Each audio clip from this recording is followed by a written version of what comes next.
Good morning, world. I'm Steve Rao, the host of Pod and Roku TV's World Edition, live from Morrisville, North Carolina, the All-America city in North Carolina, the 8th largest state in the United States of America. And we welcome you to this show where we talk about global affairs, innovation, an increasingly turbulent world politically, economically, and as we are on this edition, which is our Ukraine edition, where we're going to spend much of this show talking about the one-year anniversary of Ukraine, since I was in for only a few minutes on Friday. First of all, I just want to say that this last Friday evening, I was in Raleigh at the state capitol amidst many Ukrainian friends and leaders talking about the one-year anniversary in Ukraine, when Vladimir Putin invaded an independent sovereign nation, violating the international rules-based system that has been in place since World War II. Since his invasion, over 35 to 40,000 Ukrainians have died, hundreds of thousands of civilians severely injured, families divided and decimated, and hundreds of thousands of troops gone, Russian and Ukrainian.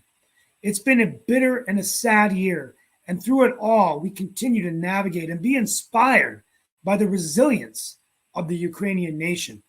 As I said in my remarks to the community in Raleigh, that, the Ukrainians remind us that freedom is not only worth fighting for, but it's worth dying for. And as we fight the Russian Empire, we're not so much fighting the enemy. This fight and this war is about saving what we love, freedom and democracy. Somewhere today, as I give this remarks, a young child may not be able to walk out of his house without worrying about being bombed or shelled or shot. We take it for granted that we can drive in our cars and do whatever we want. This is much more than just about one war or one nation. It's about what's right. And we can do something about it.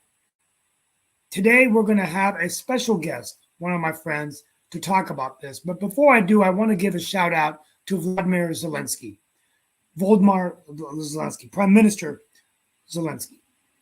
The United States had George Washington, who as our general commanded our armies to win our Revolutionary War, become our own United States of America, and serve as our first president.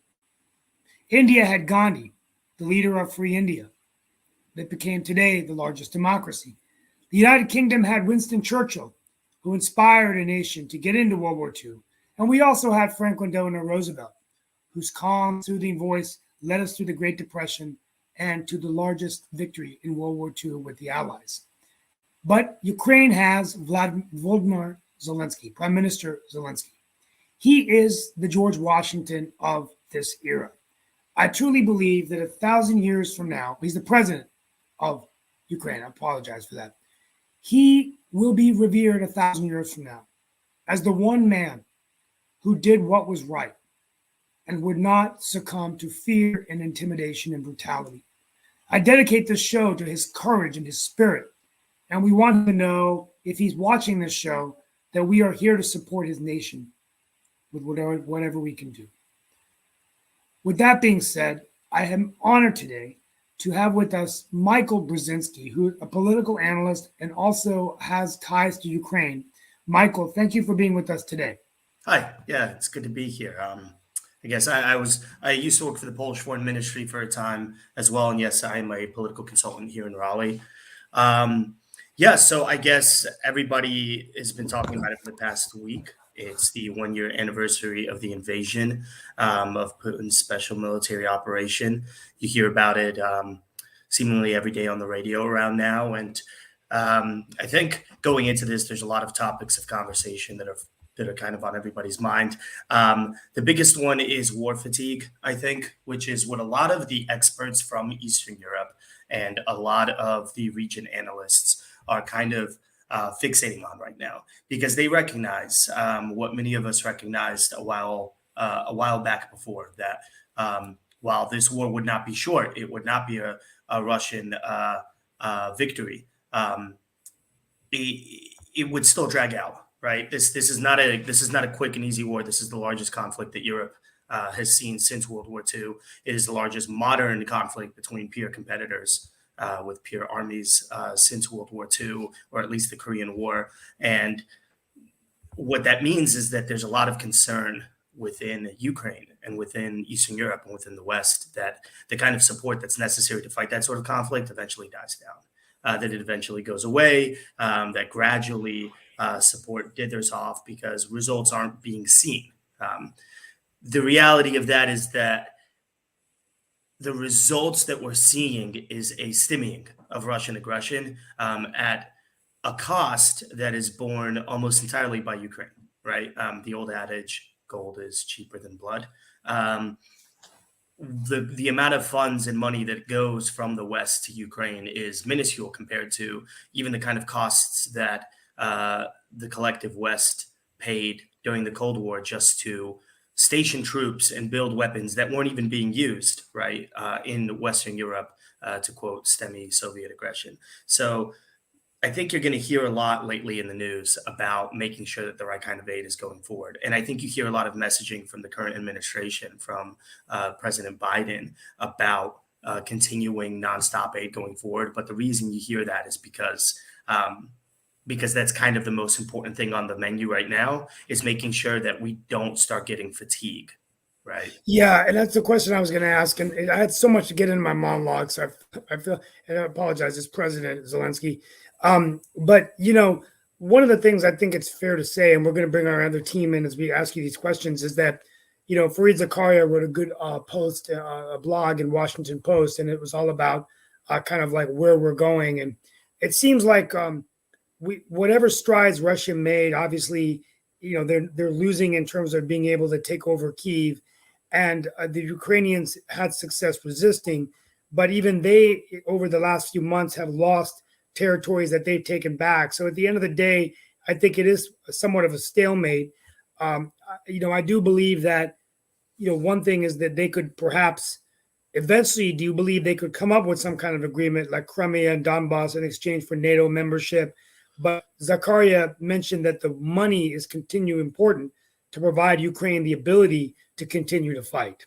So it's really some game at this point. No, absolutely. I don't think so at all. And I don't think so because I think the last people to accept any sort of actual agreement that would be lasting in any way beyond, say, 6 months are Russia, or is the Russian government. Any kind of overtures that the Russian government makes towards, well, we want to establish peace talks, it's completely disingenuous, right? It is an attempt in order to try and not even actually engage in any peace talks that might lead to a resolution. Even if, quote, peace talks were to be established, the Russians would never sign any kind of agreement, none, that puts their own limits on Ukraine. They refuse to have any limits on Ukraine, hence why they're fighting a near total war with this country at this point. What would happen is this is disinformation by the Russian side in order to get people to stop focusing on arms shipments. One of the prerequisites of any sort of peace talk is at least a leveling out, right? A slowing down of conflict, right? So at some point, if you're establishing this narrative that, and you see this from Russian actors, well, the West doesn't want to negotiate, they don't want to talk. What they're really trying to get is stop sending weapons, stop supporting Ukraine, stop the narrative that's going on in the West that's ramping up more and more towards more advanced weapon systems. We had the whole Leopard 2 and main battle tank conversation recently. Now it's looking like the conversation will eventually go towards modern Western fighter jets. Russia wouldn't sign a single agreement, not a single one. If they were willing to sign agreements, they wouldn't be throwing men into Bakhmut. The reality of the situation is that this is just another disinformation attack. This is another attempt to try and weaken the West's resolve. If you can convince the West that you're willing to maybe pursue peace talks, then you get actors within the West that are willing to start saying, well, whoa, the Russians, they might want to talk. Maybe we shouldn't be sending main battle tanks to Ukraine in the meantime until we've tugged at this string. And that's what Russia wants. It wants less support for Ukraine that will let it capitalize on battlefield victories. Yeah, I mean, I think, so we're going to bring in Mark Lee and we're going to continue this discussion. I'm sure there's other questions, but here we are a year later. And I think, as we continue this war, we're going to see food shortages. We're going to see gas prices affected. And that's the other elephant in the room before I bring in our team. The economic sanctions simply have not weakened Russia's economy. What's compelling is that Russia's economy, because of the non-Western countries and those economies that actually support Russia, the sanctions have weakened them, but clearly not slowed down their war efforts. So I do believe, don't you believe that it's going to take doing something with his oil supply and his oil revenue to really, really stop this guy from continuing to fight the war? Because sanctions normally don't work against dictatorships anyway. We tried this against Iran. We tried this against other dictatorships. Sanctions should always be used whenever possible, but they're not going to succeed outright. The reality is that any sufficiently industrialized economy is far more resilient than people nowadays seem to give us credit, us meaning everybody who lives in the industrialized world. If you just look at the example of the Soviet Union during World War II, not to make a direct analogy to Russia of today, but just as a sort of economic comparison, this is a country that lost the vast majority of its wealthiest Western provinces during the German invasion. Something like 20-30% of the country was occupied at its high point, which was overwhelmingly the very highly populated, productive, industrialized parts of the country. Yet it still managed to wage a total war against the German war machine, notwithstanding, Lend-Lease, etc. You still had massive amounts of Soviet war material being produced. So the reality is that the consequences of sanctions or the consequences of foreign action against your country that would stymie your ability to finance a war often just get offloaded onto the civilian population. The regime itself will never let those consequences utterly shock its capacity and utterly break its capacity to commit to the war effort. They will move whatever needs to be moved around. They will move whatever funds. They will access whatever sort of resources that they need to have in order to continue fighting the conflict, because the end of the conflict, especially in the case of the Putin regime, would mean an end of that regime. The consequences ultimately get felt on the civilian population, which is what we've seen in the conversation around sanctions, right? The reality also is that, unfortunately, with these sanctions, I don't see much of a capacity for, say, a popular civilian uprising against the Russian regime. There are no elite actors within Russia right now that are primed to act against the Putin regime. And for any sort of successful, regime change, you do need to have certain elite actors willing to engage and capitalize on that to push forward. So, say with the collapse of the Soviet regime, you had members within both the Communist Party and the armed forces willing to capitalize on popular resentment. Right now, you don't see any of that. So this conflict will drag out for a little while longer just because there is no immediate end condition going forward just yet. But the reality also is that the resources on both sides are very limited. The difference being that Ukraine has access to Western support. Russia is desperately looking for support right now, most notably with what we've seen in the news with China. And the key is making sure that support that they get is not able to replenish them significantly, which is why we see so much in the news over the past week on U.S. pressure on China to ensure that China is not supplying Russia with significant war material. Both Russia and Ukraine cannot fight this kind of war entirely on their own means. So I guess it really does come down to us in the West to make sure that Ukraine has that support that it needs to see this through. Absolutely. I mean, I think well, thank you so much for being with us. We're going to open it up now. Mark Lee is one of our analysts here, host of the show with me. We want to open it up to Michael. Talk about the war, talk about definitely wasn't talking about the war, and our other guest actually raised a very interesting question that I'll bring up as well. But Michael, one of the things that I've been hearing folks being somewhat concerned about and everything is the money that's going out. Because sometimes when I talk to my friends that are in the social justice or other spaces here in the United States, they see how many billions are going to Ukraine, and then the standard answer is, what could be done with that here in the States if that money was spent on some of the issues that are facing us. And that's not to say that I think that anything is going on. You there?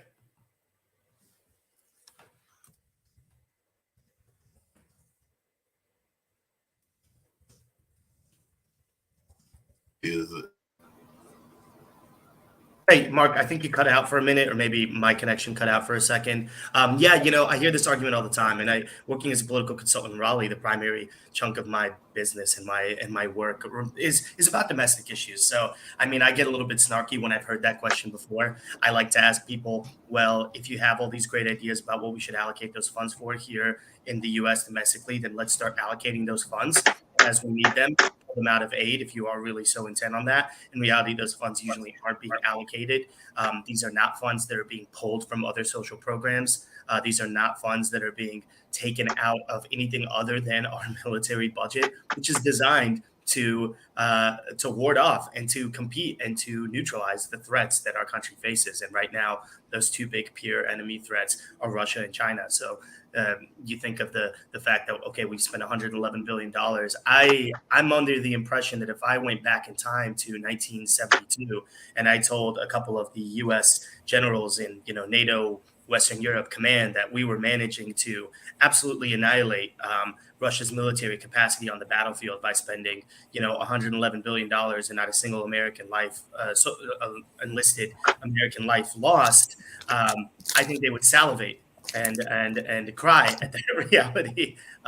So from a U.S. policy perspective, one, it's not money that's being taken from anything else. And I challenge any kind of rhetoric that I hear like that to please start allocating that sort of money to those great social programs that I personally believe do need that kind of support. And two, I wonder whether they would prefer for Russia to wait and attack, that we shouldn't do anything and let Russia attack a NATO country. And then we have to send in U.S. soldiers and lose U.S. lives on the battlefield, rather than sending a very paltry, really, truly, in the scheme of things, a very minor amount of gold and save, however many millions of gallons of U.S. blood. Right. So I always find it a disingenuous point, to be honest. I think it was usually often either it was cooked up or it's been pushed very heavily from St. Petersburg online troll farms. We have Sasha Starr with us. I'm back. And then we also have another guest that's going to cook after you leave. We're going to bring her on, but she's here.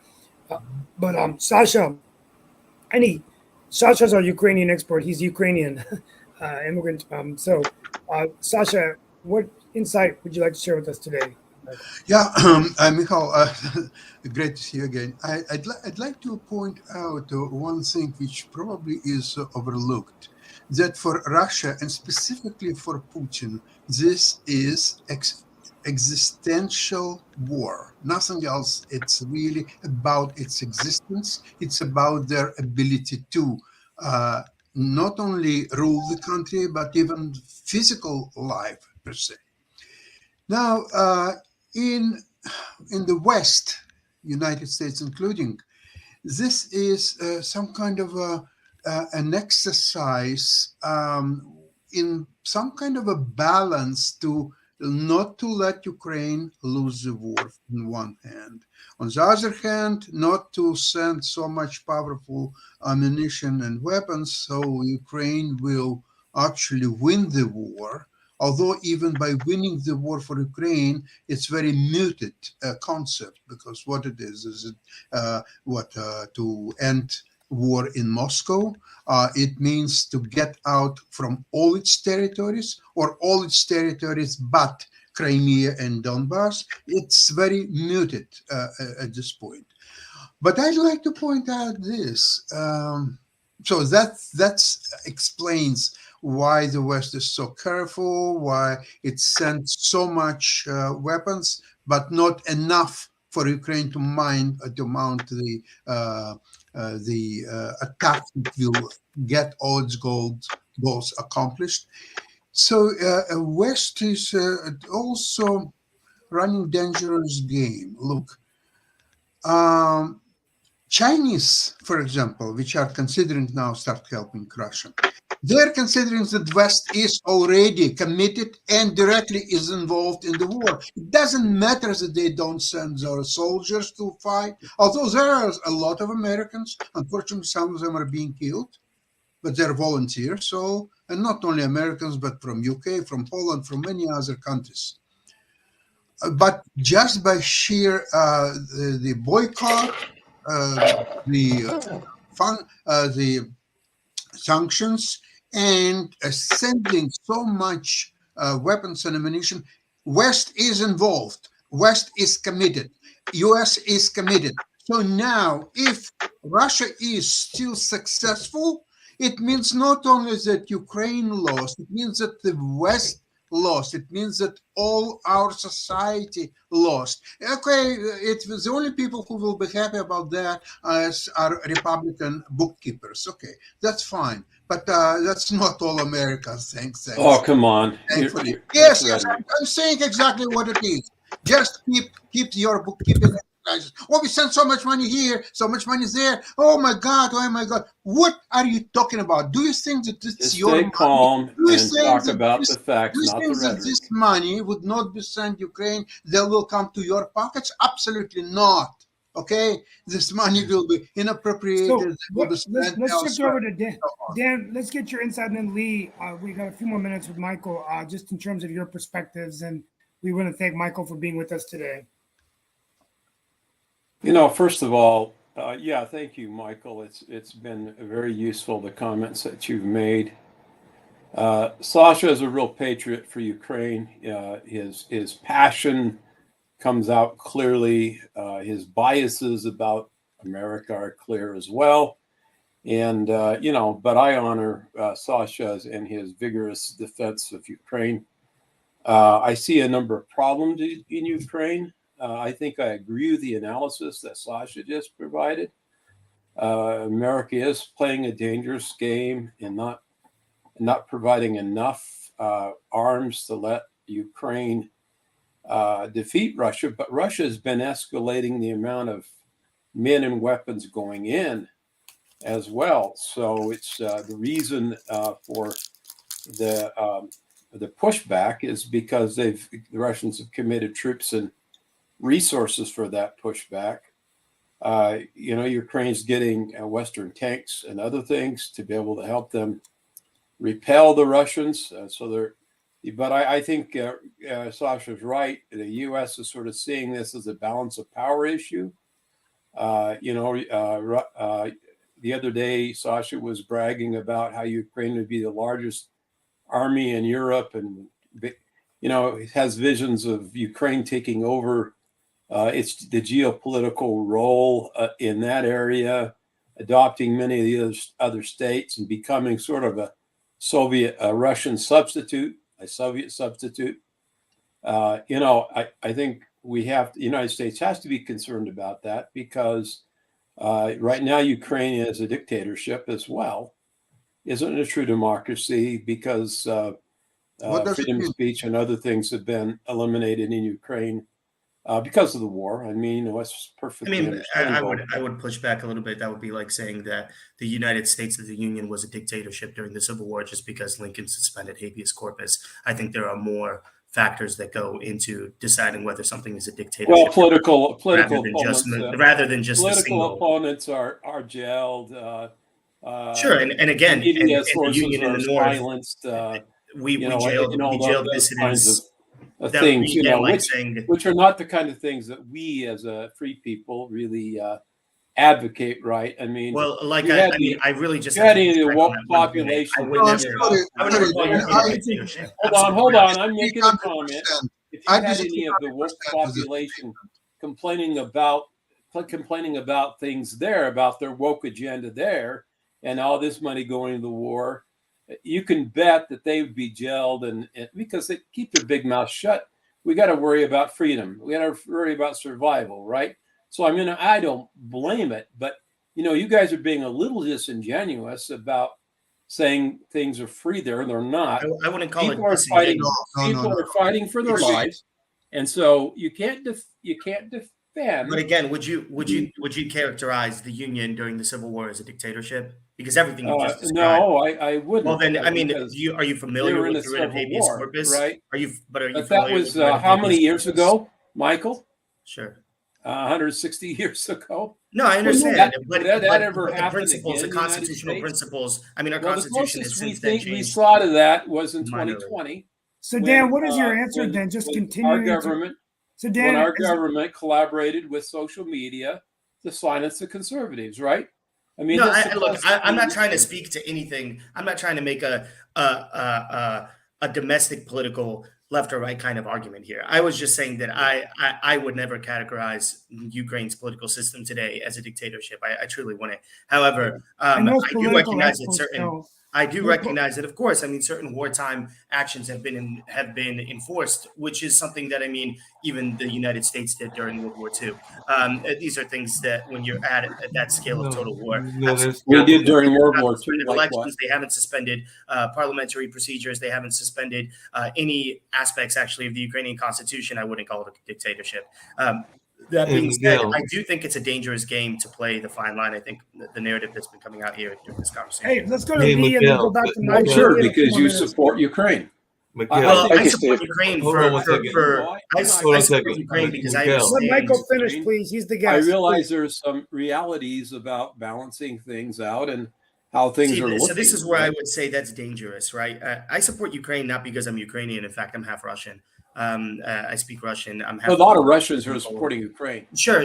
But the reason why you'll find the Russians supporting Ukraine isn't because they're self-hating Russians or because they just happen to be the woke liberals of Russia. I mean, this kind of No. analysis. They're The people reason that- why I support Ukraine is because Russia is not a stable situation. Russia Well, Russia's is wrong. not a stable. Russia is not a good thing for neither the people of Eastern Europe nor the people of Russia itself. And Russia is not a rational actor like other states. It is the last empire. It operates upon old imperial principles. It sees no limits to its ambitions, and therefore it cannot be negotiated with like a modern. You know, you're right. You're absolutely And right. so what I would say to that is that the United States kind of needs to come to its own decision and needs to kind of wake up a little bit when it comes to policymaking, because you cannot straddle a fine line of, well, we want you to win, we want Ukraine to not lose, but we want Russia also not to lose. I mean, there is going to be a loser, and deciding to actually set a firm policy agenda and decide to go in one firm direction, that we're picking a winner. Does the U.S. Which we do want have that right to. Ukraine? I mean, I wouldn't say we have the right, but we do certainly have the power to do, and it's something that a superpower always does. When Does major conflicts play does out, the we US pick want winners and losers. Ukraine And so, if we're the sent sooner into we the get power behind, vacuum? I think the if sooner Russia's we get defeated? behind. If you let me finish just this thought. Dan, could you please sooner be we get respectful? behind- Excuse me. He's not being respectful for me. He's talking over me. Well, when we invite a guest to the show, Dan, you allow the guest to answer the question. If you're not comfortable with that, you can take some time off and come back. But this is a guest that's been invited to the show. So, So well, I would just- ask- and I just have one last word, but I think the sooner that the United States decides just that we kidding. actually do want Russia as the loser here, the sooner it will be better for our own foreign policy. The sooner that we will have a more cohesive foreign policy, we can actually decide to start realizing and start thinking about what do we want this region of the world to look like after it's all said and done. Now, at the end of the day, that doesn't mean that the United States is going to single-handedly, do all this. It's only possible because there's Ukrainians, because there's so many Belarusians, because there's so many Poles and Balts and people of the Caucasus that absolutely want to fight this battle and are just looking for our support. But the sooner that we decide that, okay, this is actually the policy agenda that we want and the direction that we want, then we can actually get to the important and critical business of deciding what do we want that future to look like. And right now, the United States is not in that discussion. And right now you have a couple of actors as a part of that discussion. Ukraine, Poland, you have the Baltic states, and the UK are part of that discussion. But the United States is not. And unfortunately, it's because we are a little bit too disconnected from this issue, and we would prefer for things to continue as the status quo, which the status quo, you can't keep the status quo forever. History moves forward, things change, and the longer you get stuck in trying to maintain a status quo, the more you dig yourself into a hole of not being prepared for what comes next. So, Miguel, just really quickly, it was a question that actually Thank you, Alexandria Miguel, so had much. asked, and I wanted to actually Michael. bring Alexandria in as well. But Alexandria actually asked a question about social media and the impact of social media on the whole war and all in that space. And by the way, Alexandria does, even though she is a sports figure, and I definitely want to get to some of that as well, she does have ties to that part of the world, actually having lived in Russia and being born, if I remember correctly, in West Germany and all in that way. And was actually born under the Russian dictatorship of Brezhnev, if I'm remembering correctly, and all in that space. Please correct me if I'm wrong, Alexandra. I'm just trying to remember some of the points that you were bringing up, but you did ask the question about how social media is impacting both sides, both the Ukrainian and the Russian side. So, there was a time that the Russian Empire and a lot of dictatorships did not have the social media aspects, which is very much what they are using. So it seems like that is probably a driving force against Putin that some of the other dictators didn't have. But I just wanted your take on that, Michael. Sure. Hi, Alexandra. Привет. I think the Russian government has done a wonderful job at manipulating social media and getting, and in general, just as propaganda efforts against its own citizens. I can tell you, I mean, I have family members in Russia who are completely, brainwashed when it comes to certain things. The biggest thing is that, there was this great book that I read when I was doing my master's on Russian and Eastern European politics at Chapel Hill, which was, it was like Russia, TV nation. And compared to the vast majority of other countries in the world, the overwhelming majority of Russians engage with pretty much all of their news and all of their information gathering through TV, far lower rates percentage wise compared to, say, other like European countries. In social media, right, through online. Now, you do have that. The biggest single platform in Russia and in the Russian-speaking space for social media is called VK, Vkontakte. It is like an aggregate of Facebook, MySpace, YouTube, and a million other different social media platforms. And the nice benefit for the Russian government in terms of that and how popular that one single platform is, and that it's Russian-based, is that it allows them a lot of control over the kind of content that's published and propagated through there. So you do see a lot of pro-Russian content put out through those channels. The other big factor is that the Russian-speaking world in Russia, those that have those that live within the Russian space, is that it's not quite as connected to the English-speaking world, to the English-speaking online world as the rest of say Europe. It is part of its own Russian-speaking world, the Ruski Mir. So you have all of this content going out, hitting these average everyday Russians in the Cyrillic alphabet or, in the Russian language. And this isn't something that's easily penetrated by your typical Western social media. Now, there's one exception. Since the war started, you have Ukrainians who were part of that Ruski Mir, able to engage on this social media fight with the Russians. Unfortunately, I think that we have had some 20 years of brainwashing and propaganda that's gone on in Russia that most Americans are completely unaware of the true scale of it. That's been pushed upon the Russian people, prepping them for this war. Anybody who thinks that this war came out of nowhere just hasn't spent a single moment watching Russian TV, I think. And anybody who was watching Russian TV knew exactly what was coming. So I think the big factor is TV. I think Ukraine presents a very new kind of destabilizing force in the Russian social media sphere, because they are able to engage with Russians on their level and hit and really, to quote, modern day parlance, clap back, right? But at the end of the day, you do not get over 20 years of gradual, of very, very, very masterful inoculation of a population towards a war and towards like absolute genocidal racism in many cases against the Ukrainian people. You do not get through it with a couple of memes over 1 year of conflict. Yeah, that makes a lot of sense. Thank you so much. I mean, it's been incredible to have you on, and we get a little turbulent today, but we a lot of people are on edge, right? I mean, just the way this war is going out. But I agree that it shouldn't be.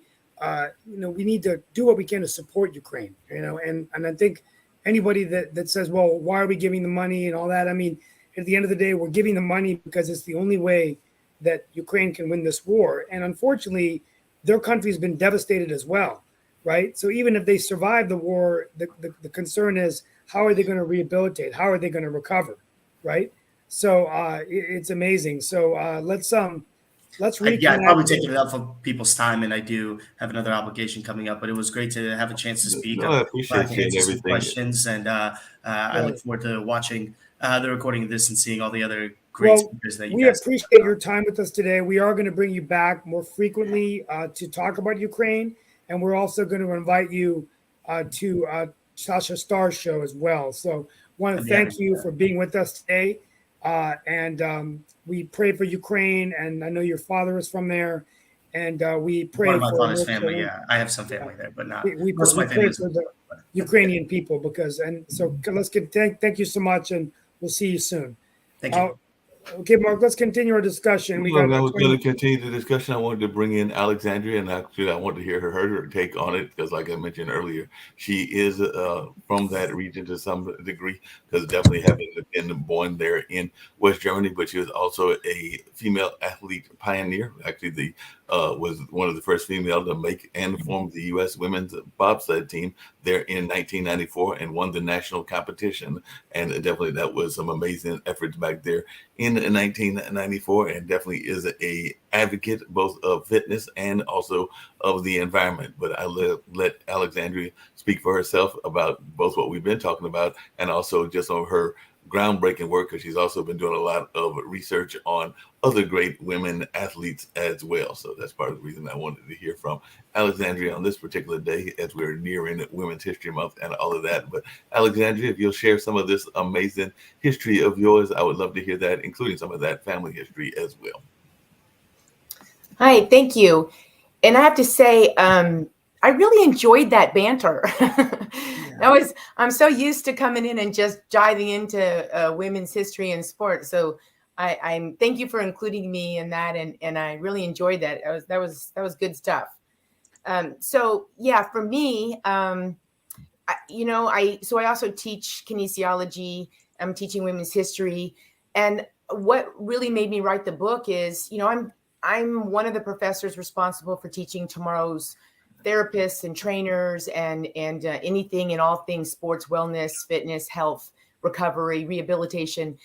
And so when I get these 300-page textbooks, and there's really about 2 to 3 pages, and I'm not kidding, 2 to 3 pages of information on women. After a decade of that, I thought, this is insane. And so I started compiling notes, started researching, but of course the pandemic hit. And so I was only teaching online. So that's when the real research came in. And while I really started just to talk about women in sports and a lot of that, I wound up going back all the way to ancient Greece and then moving slowly through history, because where we are, the history of just kind of like what you all were talking about with Russia and Ukraine, you can't just jump into what's happening right now. You got to go back and look at what was happening. That's really what I did. And I throw questions at me, because I really did decide in this that I was going to cover all things female. Well, one thing I was going to ask you just really quickly, one, you got to give, a lot of times women are doing amazing things when they are competing. Like you said, you did win that national competition, but you were doing it, as I understand, at the time that you were 4 months pregnant. And we do know that has been a thing with different athletes that are still competing, even though they are giving childbirth as well later on in that space. So I just wonder, was that even a concern of yours as you were competing, because you were 4 months pregnant with your second child? I don't know how many children you have total and everything, but definitely that was at that time probably a radical thing to be doing in 94. There have been some other folks that have been doing it now and everything. And then I was also wondering your take on athletes that are also getting engaged in political activities, because we do know what happened with Brittany over there in Russia, but there have been a number of other athletes that have used their platform to talk about issues. And I was just wondering your take on that. Oh, those are great. Okay, so yes, it was quite radical. So the backdrop really, and most people don't realize, is in 1940, Melville Dewey, as in the Dewey Decimal System, his granddaughter won an open competition in bobsledding, men and women, and she won. And when she won, it took the AAU, the Amateur Athletic Union, about 2 days to decide that they didn't like that. And so they stripped her of her medals and they banned women from the sport of bobsledding. And so it was 1993, and I was sitting on the couch holding my 6-month-old, and I watched bobsledding on ESPN, and I thought, this is the coolest thing I've ever seen. I waited for the women. They didn't come. And of course, then I started doing some research, and I found out that women were banned. And so that's kind of what started it. So I was not at all prepared to become the face of bobsledding because I had a 6-month-old. But I did a lot of letter writing, trash talking to the International Olympic Committee, the United States Olympic Committee, just because I was also a former competitive fighter, which was also quite rare then. And so I thought, there's no way they're going to tell me I couldn't handle this. Had no idea what the sport actually entailed. And so when they called me in January 1994 and said, all right, we're going to do this. Are you coming, big mouth? You know, I was like, yeah, I'll be there. So I literally had to slide wearing a kidney belt because I had just had my first child. And so I wasn't completely put together again yet. And then as I kept making the cuts, we found out I was pregnant with my second child. So when the nationals came, I was 4 months pregnant. By this time, I'd been in the news enough times that Case Western University found out about this bobsledder. And at the time, I was squatting about 375 pounds, free weight, sprinting just around 20 miles an hour. So they were really excited to have me be part of their program. So I always tell people I knew that my child was safe because I was literally hooked up to everything. I would train wearing EKG leads, oxygen mask, a fetal monitor, a heart monitor. I was attached to everything. And so I knew that I could literally see, I could hear her heartbeat when I was training. So I knew that she was safe, but I got a lot of blowback. Thank goodness there was no such thing as social media yet then, because I probably would have been creamed. But my child is super healthy and athletic and to right now, but at the time it was unheard of. And then at that point it was fight on for me to get women into the Olympic Games. And so I hung in for the next 4 years just to get women into the Olympic Games with the help of a host of amazing other women.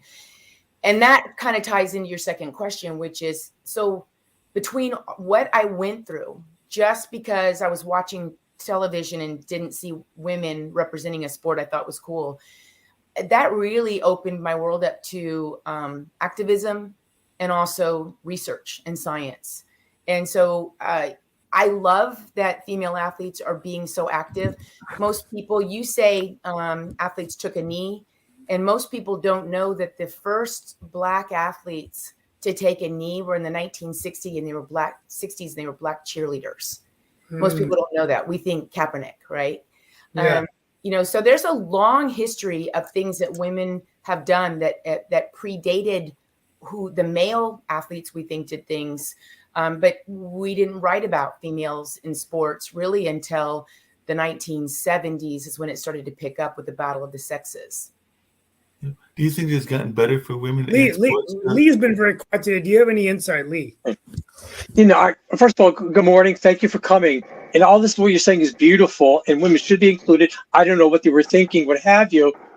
But do you want to speak to the abuse women have taken by male coaches? Jennifer spoke much on this topic. Oh my word. Yeah. So do you have 2 hours? So yes. And so when I, at the end of every semester, when I teach my college students, we go through everything. We go through all the abuse. We go through the history, the how women are portrayed in the media, hypersexualized uniforms. We go through all of that. Title IX, why Title IX really is dispelling the myths. And at the end of every semester, I always ask my students, male and female, most of them are athletes. And I'll say, okay, let's talk about abuse. What can we do, in your opinion, after everything you've learned this whole semester, what can we do to curtail some of the abuse that we see? And I will tell you that my amazing, brilliant 20-something students will often say, they'll often say, it's just sad. That's just the way it is. I don't see how we can stop it. And that always blows me away because they're not saying it to be, snarky. They genuinely don't see a way out. They believe because of what we are fed all the time. And so this is a tough road for women to take. And it goes both ways, because women, I teach that half of our problem with the way women are treated are women. Because women have also, we've bought into how we should dress, how we should look, how we should act. When female athletes understand, if you want to get good sponsors, you don't see a lot of top level, highly popular, coveted, ugly female athletes. You just don't. But we don't think, we don't have a second thought about an unattractive male athlete. He can be a superstar. So women intuitively understand, as they negotiate, navigate their way into sports, that they got to look and act and walk and talk a certain way if they want to pick up sponsors. And so it's just a huge problem. I mean, it really is. And, one of the reasons that I put Simone Biles as one of my 3 people on the cover of my book is not because she's the GOAT. But when everybody jumped on her when she pulled out of the Olympic Games, and then we find out later on she was one of Larry Nassar's victims. That's this is the history of women in sports. Do you think women in sports are getting more recognition now? Because I'm thinking about all the great athletes. The WNBA seems to be definitely very strong. I think about the soccer folks like Mia Hamm and some of the other ones. Brandy, I'm trying to think of her last name. Thank you. And then some of the other amazing women athletes that are out there. I understand that there might even be some women athletes that are starting to break into what used to be male-dominated fields like football and hockey. But I'm just wondering, is it become so common that it's becoming almost no fields that are not beyond being broken in that sense? Because like I said, I can't think of a sport that women aren't in, maybe rugby. But even there, I think there might be some women rugby players as well. Right. You just said that you were involved in the fighting, and I'm going like, wait a minute, she doesn't even look like she has a fighter's frame and all in that space. But I do know that fighters come in various frames, and I'm not going to try to mess with you whatsoever, because you'll probably knock me out in a heartbeat and all of that. Probably, yeah. So first of all, Mark, get ready for a slew of emails from all the women who are in the World Rugby Association. You're right. We've broken great ground. So this is where I love this conversation, because again, to my college students, I'll say, okay, let's put a stop to that just for a second. And now let's look at a few things, which is, right now in our top medical universities in the United States, we still use the 154-pound male model to represent women when we do research and clinical trials in medicine.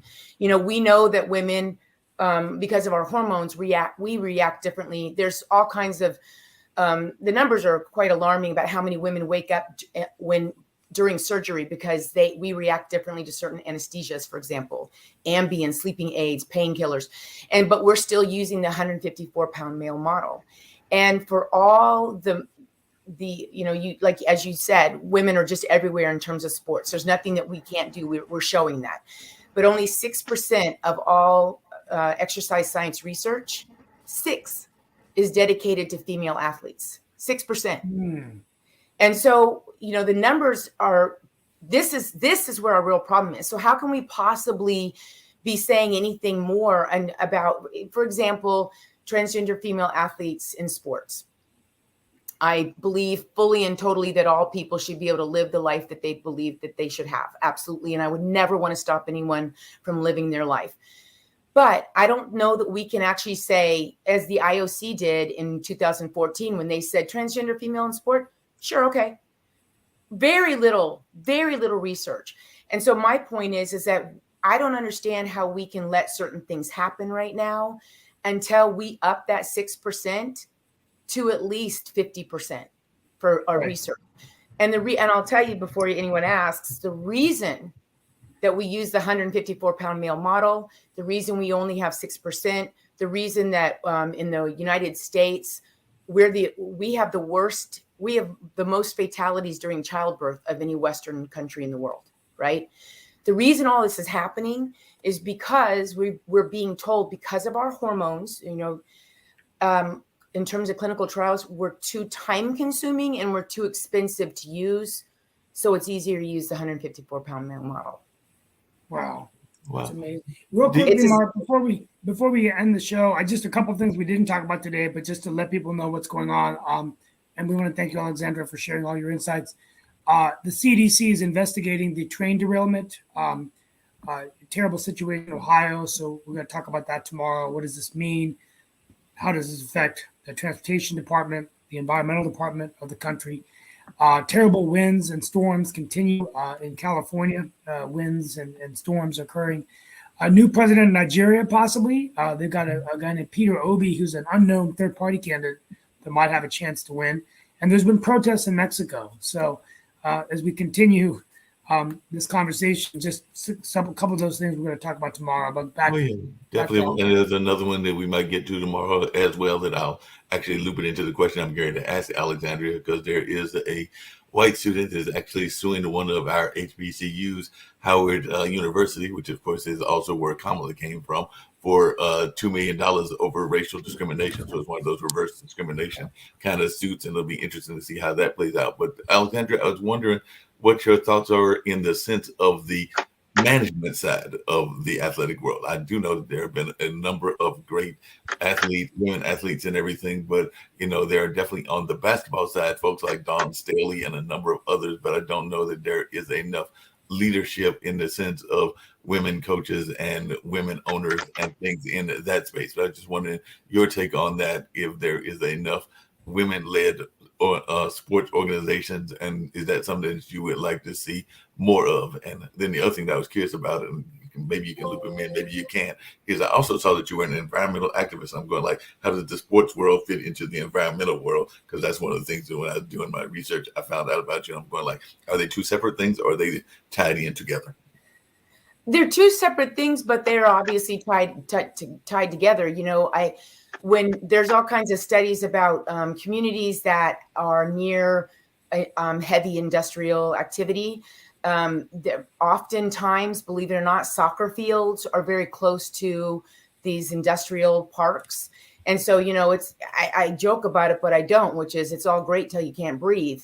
And I know of a place in Midlothian, Texas, where parents would joke, you could leave your wallet or your purse, but if you left an inhaler, it'd be gone in 2 seconds. And so, I obviously, I think the sports world, I love activism in the sports world, because we're a country, we love our athletes.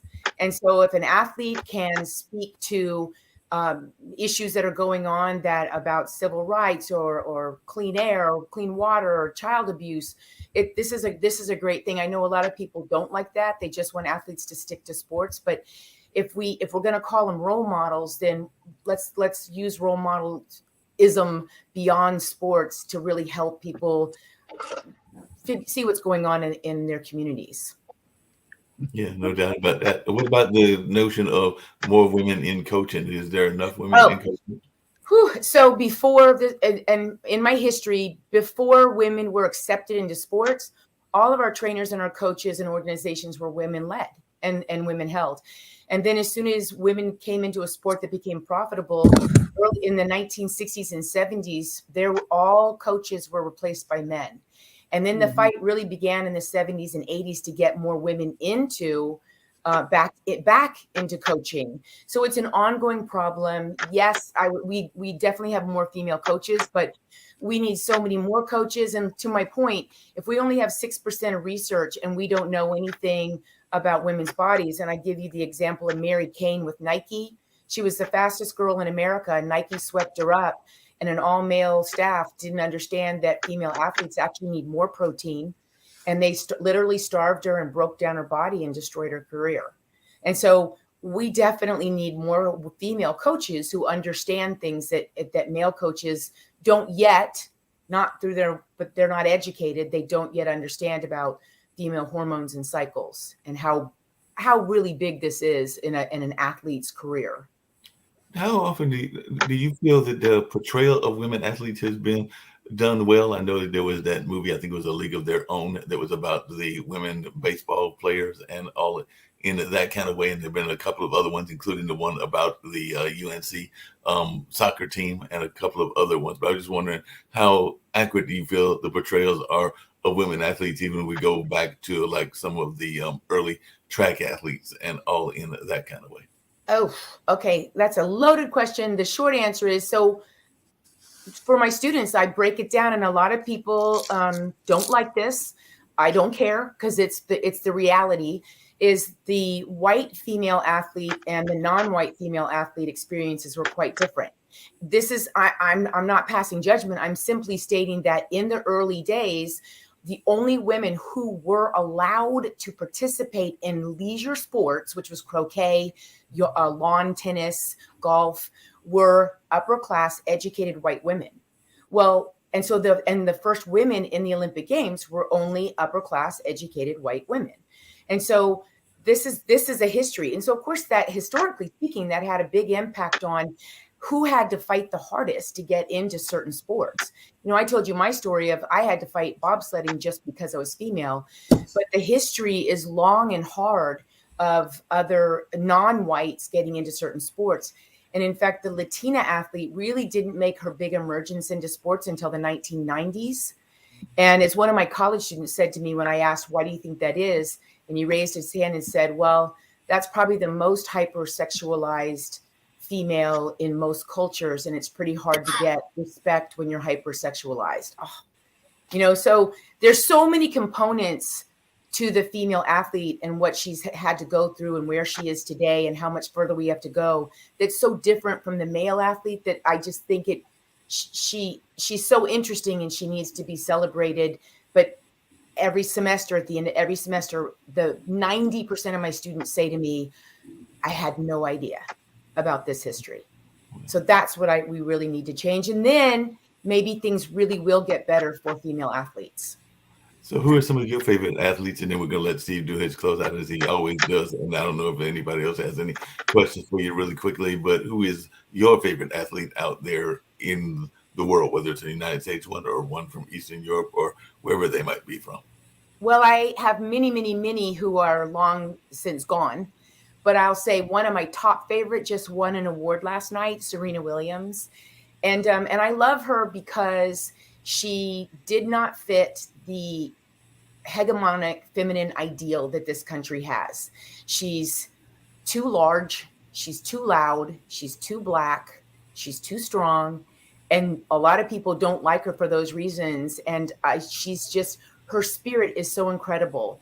And what most people don't even know is she nearly died in childbirth. And coming back from having her child was incredibly hard. And so when she was wearing those, they called it a cat suit. People didn't realize that she was wearing that, just like I did in the early days of bobsledding, and I wore a kidney belt. She was doing that because she really was sort of healing from within, but she was still performing at a top level. So to me, she personifies the female athlete in all ways. I love her. Well, it's been a wonderful show with you all today. I want to thank you for being with us. My final remarks are tomorrow we're going to maybe have a special guest to talk about Black STEM icons. It's the last day of Black History Month, but some Black Americans that have done some really innovative stuff in STEM with someone who's written a book. So Mark, I'll be doing a virtual introduction there. When I close out on Ukraine, I'll just say that one of the inspiring stories that I walked away with was a story I wrote about a year ago on a Ukrainian named Misha Shevets, who is a PhD in artificial intelligence at UNC Chapel Hill. There's about 21,000 Ukrainian immigrants that live in the Research Triangle here in North Carolina. Many of them are in science and innovation. And what I find interesting is that most of them come from a city called Dnipro, which was the rocket science capital of the former Soviet Union. When Shevets, who's actually studying for his PhD, a year ago would call home to check in his mom and dad, he'd hear the bombs going off. And here he is 1 year later saying that the situation is getting worse. He's not sure if his mom is going to be able to make it because it's been hard on her health. But just really hit home for me on the people here in America and in other parts of the world who are affected so much by Ukraine. And Sasha, our heart goes out to you as well. Being from Ukraine, I know how painful it must be to see your own home hit, devastated like it is. But on that note, we're going to continue to monitor the situation in Ukraine. now that we're a year into the war, more than a year now, a year and a few days, and we'll be talking about this again. But thank you all for being with us, and we'll be back tomorrow for another edition of Pod and Roku TV's World Edition. Thanks.